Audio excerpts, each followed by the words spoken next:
आकाशवाणी गोरखपुर से प्रादेशिक समाचार।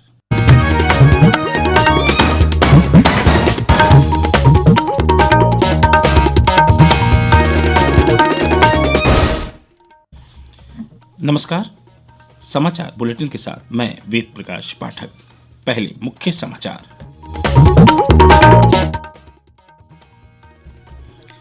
प्रधानमंत्री नरेंद्र मोदी ने कल अहमदाबाद, हैदराबाद और पुणे में कोविड वैक्सीन विनिर्माण और तैयार करने की प्रक्रिया की समीक्षा की।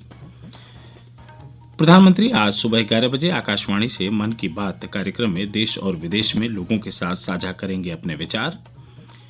मुख्यमंत्री योगी आदित्यनाथ ने वाराणसी में देव दीपावली पर्व पर प्रधानमंत्री के आगमन के मद्देनजर व्यवस्था दुरुस्त करने के दिए निर्देश। और प्रदेश में विधि विरुद्ध धर्म संपरिवर्तन प्रतिषेध अध्यादेश 2020 राज्यपाल आनंदीबेन पटेल की मंजूरी के बाद हुआ लागू। अब समाचार विस्तार से।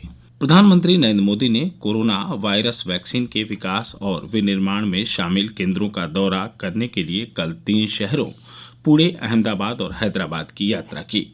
यात्रा के अंतिम चरण में प्रधानमंत्री शाम को पुणे के सीरम इंस्टीट्यूट पहुंचे। यह संस्थान वैश्विक फार्मा कंपनी एस्ट्राजेनेका और ऑक्सफोर्ड विश्वविद्यालय की भागीदारी में कोविड-19 वैक्सीन विकसित कर रहा है। लगभग 1 घंटे के दौरे में प्रधानमंत्री का संस्थान के संस्थापक साइरस पूनावाला और मुख्य कार्यकारी अधिकारी अतीर पूनावाला ने स्वागत किया। वैक्सीन संयंत्र में प्रबंधक दल और वैज्ञानिकों के एक समूह ने प्रधानमंत्री को वैक्सीन के विभिन्न चरणों के बारे में अवगत कराया। हमारे संवाददाता ने बताया कि श्री मोदी ने वैक्सीन के तैयार होने, उत्पाद और वितरण समेत पूरी स्थिति की विस्तृत समीक्षा की। पुणे आने से पहले प्रधानमंत्री सुबह अहमदाबाद के जायडस बायोटेक पार्क गए और वैज्ञानिकों तथा संबंधित अधिकारियों के साथ चर्चा की। श्री मोदी ने टीका निर्माण के काम में जुटी टीम की प्रशंसा की। उन्होंने कहा कि भारत सरकार इस यात्रा में वैज्ञानिकों की सहायता के लिए सक्रिय रूप से काम कर रही है। इसके बाद प्रधानमंत्री हैदराबाद में जीनोम वैली में स्थित भारत बायोटेक इंटरनेशनल लिमिटेड पहुंचे। उन्होंने वैज्ञानिकों से मुलाकात की और टीके के उत्पादन तथा आपूर्ति के बारे में चर्चा की। प्रधानमंत्री नरेंद्र मोदी ने अब तक के परीक्षणों के लिए वैज्ञानिकों को बधाई दी। प्रधानमंत्री ने कहा कि भारत बायोटेक आईसीएमआर के साथ मिलकर बहुत तेजी से वैक्सीन बनाने की दिशा में काम कर रहा है। बीबीआईएल ने भारतीय चिकित्सा अनुसंधान परिषद के साथ मिलकर वैक्सीन का निर्माण किया है। वर्तमान में देश भर के 22 राज्यों में 25,000 से अधिक स्वयंसेवकों को शामिल करके कोवैक्सीन के तीसरे चरण के परीक्षण चल रहे हैं। प्रधानमंत्री नरेंद्र मोदी आज सुबह 11 बजे आकाशवाणी से मन की बात कार्यक्रम में देश और विदेश में लोगों के साथ अपने विचार साझा करेंगे। यह मासिक रेडियो कार्यक्रम की 71वीं कड़ी होगी। इसे आकाशवाणी और दूरदर्शन के समूचे नेटवर्क पर प्रसारित किया जाएगा। यह कार्यक्रम आकाशवाणी समाचार की वेबसाइट www.newsonair.com और news on AIR mobile app पर भी सुना जा सकता है। इसे आकाशवाणी, डीडी न्यूज, प्रधानमंत्री कार्यालय और सूचना तथा प्रसारण मंत्रालय के यूट्यूब चैनलों पर भी लाइव स्ट्रीम किया जाएगा। आकाशवाणी हिंदी में कार्यक्रम के प्रसारण के तत्काल बाद क्षेत्रीय भाषाओं में भी इसे प्रसारित करेगा। क्षेत्रीय भाषाओं में इसका अनुवाद शाम 8 बजे फिर से प्रसारित किया जाएगा।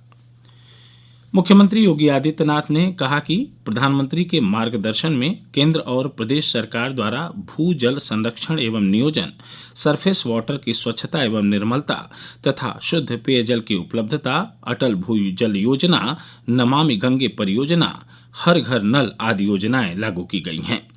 उन्होंने कहा कि भूजल एवं सरफेस वाटर के उचित नियोजन के लिए शासन प्रशासन सहित स्वयंसेवी संगठनों द्वारा जागरूकता कार्यक्रम संचालित किए जाने की आवश्यकता है।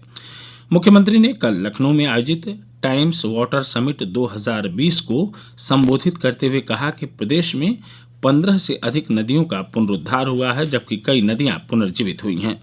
उन्होंने कहा कि बुंदेलखंड व विंध्य क्षेत्र में जल संकट के स्थायी समाधान के लिए लगभग 15,000 करोड़ रुपए लागत की हर घर नल योजना लागू की गई। वहीं भूजल एवं सरफेस वाटर के संरक्षण के लिए राज्य सरकार द्वारा प्रतिवर्ष वृक्षारोपण महाअभियान संचालित किया जा रहा है। प्रादेशिक समाचार आप आकाशवाणी गोरखपुर से सुन रहे हैं। प्रधानमंत्री नरेंद्र मोदी की कल की वाराणसी यात्रा को देखते हुए तैयारियां जोरों पर हैं। प्रधानमंत्री अपने संसदीय क्षेत्र वाराणसी में देव दीपावली कार्यक्रम में हिस्सा लेंगे और एक जनसभा को संबोधित करेंगे। देव दीपावली में कार्तिक पूर्णिमा के अवसर पर पवित्र नदियों के किनारे बड़ी संख्या में दीप जलाए जाते हैं।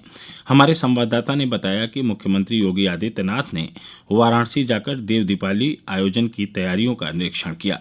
एक रिपोर्ट हमारे संवाददाता की। मुख्यमंत्री योगी आदित्यनाथ ने उन स्थानों का निरीक्षण किया जहां कार्यक्रम आयोजित किए जाएंगे और अधिकारियों को आवश्यक निर्देश दिए। उन्होंने सुरक्षा व्यवस्था के बारे में जानकारी प्राप्त की और संबंधित अधिकारियों को पुख्ता और चाक चौबंद सुरक्षा सुनिश्चित करने के लिए कहा। मुख्यमंत्री ने इस बात के भी निर्देश दिए कि पब्लिक एड्रेस सिस्टम के माध्यम से लोगों को लगातार जागरूक किया जाए, जिससे देव दीपावली के अवसर पर आयोजित कार्यक्रमों के दौरान लोग कोविड-19 प्रोटोकॉल का पालन करते रहें। उन्होंने कहा कि धार्मिक, आध्यात्मिक, शैक्षणिक और पर्यटक गतिविधियों का महत्वपूर्ण केंद्र होने के चलते काशी का राष्ट्रीय और अंतर्राष्ट्रीय स्तर पर विशेष स्थान है और यहाँ से निकला संदेश पूरी दुनिया में जाता है। मुख्यमंत्री ने कहा कि सफाई प्रधानमंत्री की प्राथमिकताओं में है, इसलिए पूरे काशी में स्वच्छता और सफाई सुनिश्चित की जाए। देव दीपावली के अवसर पर यहाँ पवित्र गंगा के किनारे स्थित 15 घाटों पर दीप जलाए जाएंगे और सांस्कृतिक कार्यक्रमों का आयोजन होगा। इस अवसर पर लेजर शो कार्यक्रम का भी आयोजन किया जाएगा। MS यादव, आकाशवाणी समाचार, लखनऊ। प्रदेश के उप मुख्यमंत्री केशव प्रसाद मौर्य ने किसानों से अपील की है कि वह विपक्षी राजनीतिक दलों के बहकावे में न आएं और अपना आंदोलन खत्म कर दें। श्री मौर्य ने आकाशवाणी से विशेष बातचीत में कहा कि केंद्र और प्रदेश सरकार किसानों के हित में हर संभव कदम उठा रही है। मैं देश के किसानों से भी और विशेष तौर से उत्तर प्रदेश के किसान भाइयों से ये अपील करना चाहता हूं कि इस प्रकार का आंदोलन विशेष तौर से माननीय श्री नरेंद्र मोदी जी के नेतृत्व वाली सरकार के खिलाफ कांग्रेस के द्वारा रची गई साजिश के सिवा कुछ नहीं है, का कोई औचित्य भी नहीं है, क्योंकि जिस विषय को लेकर के किसानों को गुमराह किया जा रहा है कि किसानों के साथ अन्याय होने जा रहा है, ना अन्याय हुआ है और ना अन्याय होने पाएगा। किसानों को जो MSP मिलनी चाहिए वह MSP उनको मिल रही है, किसान को अधिक कीमत मिले। राज्यपाल आनंदीबेन पटेल ने उत्तर प्रदेश विधि विरुद्ध धर्म संपरिवर्तन प्रतिषेध अध्यादेश 2020 को कल मंजूरी दे दी है। प्रदेश मंत्रिमंडल की बैठक में विगत मंगलवार को धर्मांतरण कानून के प्रस्ताव को मंजूरी मिलने के बाद इसे राज्यपाल के पास अनुमोदन के लिए भेजा गया था। राज्यपाल की मंजूरी मिलते ही यह अध्यादेश के रूप में प्रदेश में लागू हो गया है। अब ऐसा अपराध गैर जमानती अपराध माना जाएगा। अध्यादेश के अनुसार किसी एक धर्म से अन्य धर्म में लड़की का धर्म परिवर्तन का एकमात्र प्रयोजन सिर्फ शादी के लिए किया जाना है तो ऐसा विवाह शून्य अथवा अमान्य की श्रेणी में लाया जा सकेगा। और अंत में मुख्य समाचार एक बार फिर से सुन लीजिए। प्रधानमंत्री नरेंद्र मोदी ने कल अहमदाबाद, हैदराबाद और पुणे में कोविड वैक्सीन विनिर्माण और तैयार करने की प्रक्रिया की समीक्षा की। प्रधानमंत्री आज सुबह 11 बजे आकाशवाणी से मन की बात कार्यक्रम में देश और विदेश में लोगों के साथ साझा करेंगे अपने विचार। मुख्यमंत्री योगी आदित्यनाथ ने वाराणसी में देव दीपावली पर्व पर प्रधानमंत्री के आगमन के मद्देनजर व्यवस्था दुरुस्त करने के दिए निर्देश।